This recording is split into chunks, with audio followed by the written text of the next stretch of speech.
and welcome to another episode of Out of My Mind. My name is Rob Wells, and today we're going to be talking about something topical. First, I apologize for being gone for 2 months. During that time, my wife was recovering from her stroke. I was dealing with more mental health issues. I was spending a lot more time at work. Fortunately, getting a little bit of writing done. But now I got laid off from my job this week, and so I am free and fancy free and can record all of these that I want to. So I apologize for the poor lighting.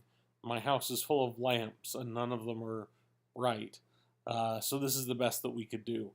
But what I'd like to talk today about is a statement made by Donald Trump, and I don't want this to be an anti-Trump vlog, although I'm no fan, and I don't want this to be an anti-guns blog, although I am conflicted in my feelings about guns. What I want this to be about is about a statement that he made, which I will read. This is in the wake of the shooting in Sutherland Springs, Texas, where 26 people were murdered and another 20 were injured by a mass shooter. Donald Trump is out of the country right now, and he made a statement from Japan when asked about whether or not guns and gun control were going to be on the table. And his response, in part, was, "This isn't a gun situation. This is a mental health problem at the highest level." Now, I have watched CNN. I've been glued to the news all day, online and on TV, and there is no evidence of mental health being an issue. There is a history of violence. There is a history of spousal abuse, of child abuse. And there are always those people who say, well, someone can't be that evil and not be mentally ill. And the truth is, yes, they can. Mental illness is an illness that you get like someone gets the flu or someone gets pneumonia. It is a disease of the brain where things are not working right. We don't understand mental illness as well as we understand a lot of disorders, a lot of organs of the body. We understand very little about what part of the brain does what, and I've read that we're approximately 50 years behind in our understanding of the brain as opposed to our understanding of other organs. So here are some stats. One thing that I always do, if any of you follow me on Facebook, is that I am always quick to rush and say, mental illness does not cause violence. And mental illness does not cause violence in most cases. I have spent the day doing actual research into actual medical studies and have listened to some great psychologists and psychiatrists talk about these issues. And I have a little bit more nuanced of an opinion now. But what I want to do is make this not about opinions. I want to make this about statistics. So, when we label someone as having a mental illness, we don't always point out that nearly everyone has a mental illness. Uh, it is a fact that 1 in 4 Americans will have some kind of mental illness, be it depression related, be it anxiety related, being it sleep related, being it body dysmorphia related. 1 in 4 Americans will have at some point a mental illness. Oh, I got that wrong. I got that statistic wrong. 1 in 2 Americans will have a mental illness in the course of their life. That is crazy, literally. But the 1 in 4 statistic is 1 in 4 people have it currently. They are currently suffering with a mental illness, whereas 1 in 2 will have it at some point in their life. Okay, so I want to go through some statistics that I found today that I think are very important to talk about in this question of, does him being bad, the shooter I'm talking about, does the shooter being bad mean that the shooter was mentally ill? There are always, and I count myself in this group until today, those who immediately jump and say, no, mental illness is not linked to violence, and mental illness, people who are mentally ill are more likely to be victims of crimes, of violent crimes, rather than the perpetrators of those crimes. Now, that is a true fact. It's a true statement. It remains true despite my new research that I've done today. But what I want to talk about is some interesting research about people with serious psychosis. And in the reading that I was going through today, these were defined as 3 main disorders. One being schizophrenia, which I have. One being depression with psychosis, which I have. And one being bipolar disorder. They call these 3 serious mental illness with psychosis. The truth is that someone who has a serious mental illness with psychosis is more likely to be violent. And I'll talk about some stats of that at the end. So let's talk about some caveats first, some warnings in our thinking before we get into the issue of mentally ill people being more dangerous. So first off, number 1, the vast majority of people with serious mental illnesses do not commit violence. Vast majority being well above 95% in the reading that I found. Somewhere, some say 99%, some say 95%, but that is right where it is sitting. So most people with schizophrenia, bipolar, depression with psychosis do not experience or do not commit violent acts. Okay, number 2. The vast majority of people who commit violent acts are not mentally ill. So that is just to say that we have a whole lot of crime in the United States.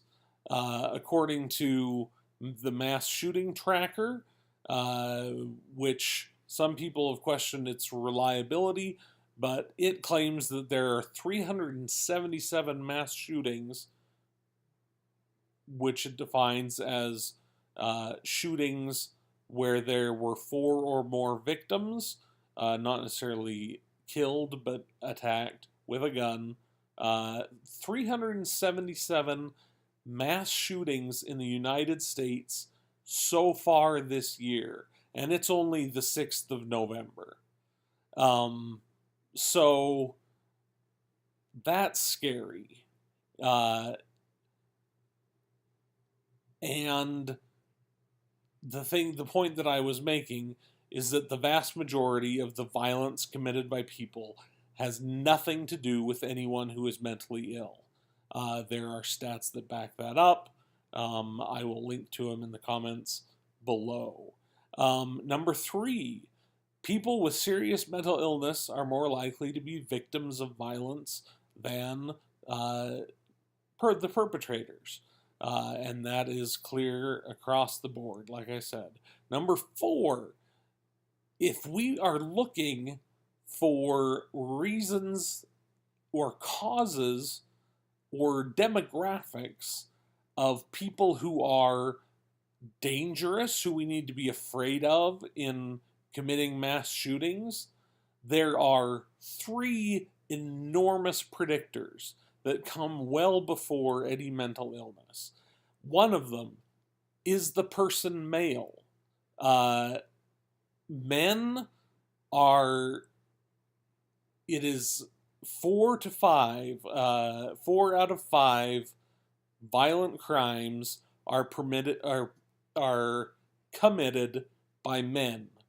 So men are by far more dangerous than women when it comes to victims of violence, or when it comes to committing violent crimes.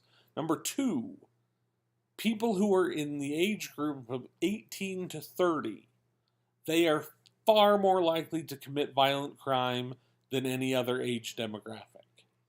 And finally, alcohol and drug use.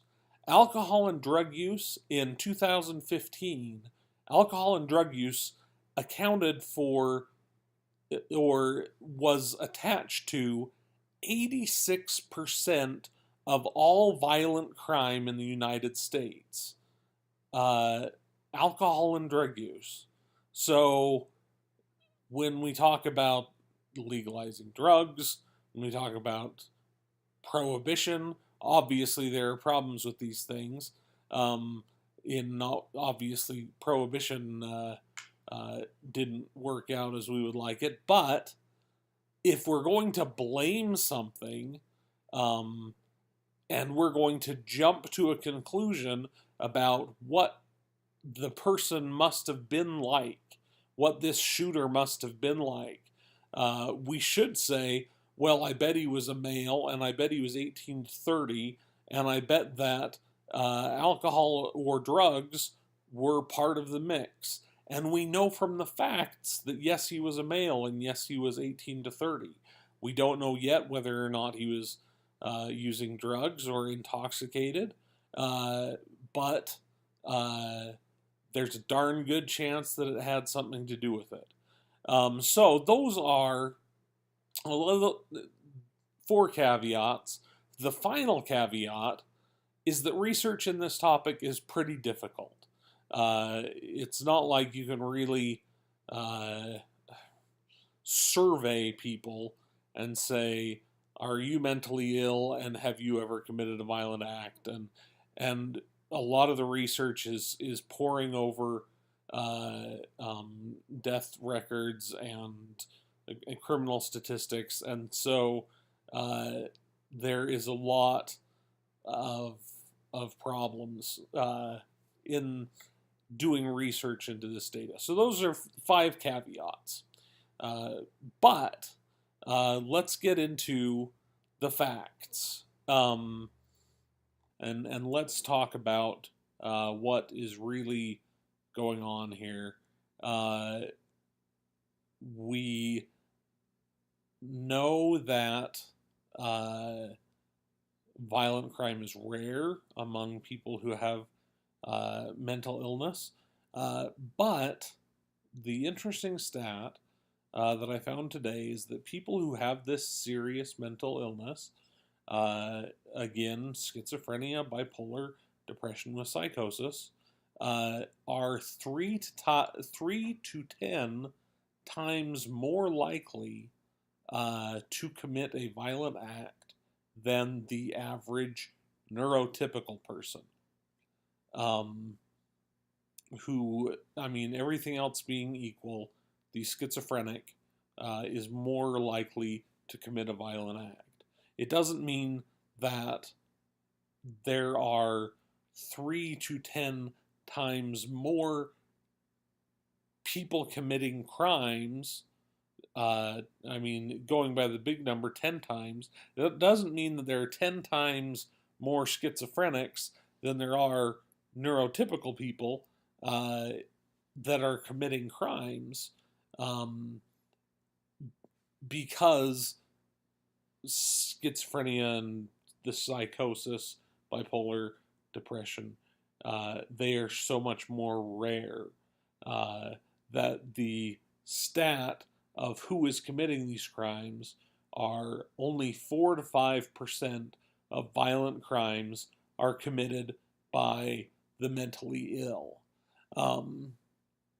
So when people like Donald Trump jump to a conclusion that, as he said, this is not a gun issue, this is a mental health issue, we have no evidence of that. And to jump to that conclusion is irresponsible at best, when we have nothing to back it up. So the question is, what do you do when you see someone who obviously has some type of psychosis? When you see someone, you're walking downtown, and there is someone who looks ragged and disordered and is yelling and is waving a scarf above his head and is dancing in the street, do you walk past that guy, or do you cross the street and avoid him? And I would say, based on all of this data, you just walk past him. And the reason that I say that is, we as Americans, and I know there may be a lot of my friends and fans in other countries who watch this, but Americans, 20 to 30,000 Americans die of the flu each year, despite the fact that anywhere you go, you can get a flu shot. And yet 20 to 30,000 Americans die of the flu every year. Or look at, far more telling, look at car accidents. Car accidents account for hundreds of thousands of injuries and deaths. And we freely do that. And I would say, if we are going to take such blatant risks as driving in a car, we are so much less likely to be attacked by a schizophrenic person than we are to be in an injury caused by a car. The one alternate to that is that people who are in the families of people with schizophrenia are likely, schizophrenia, bipolar, depression with psychosis, people who are in families with those people are at a higher risk. But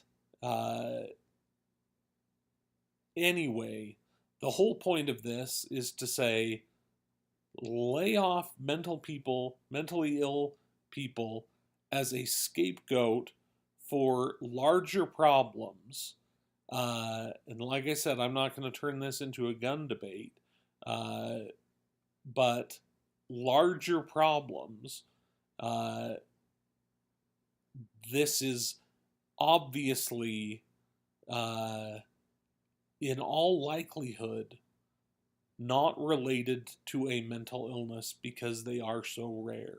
4 to 5% of of violent crime is perpetrated by people who are mentally ill, and people are more likely to be victims than perpetrators.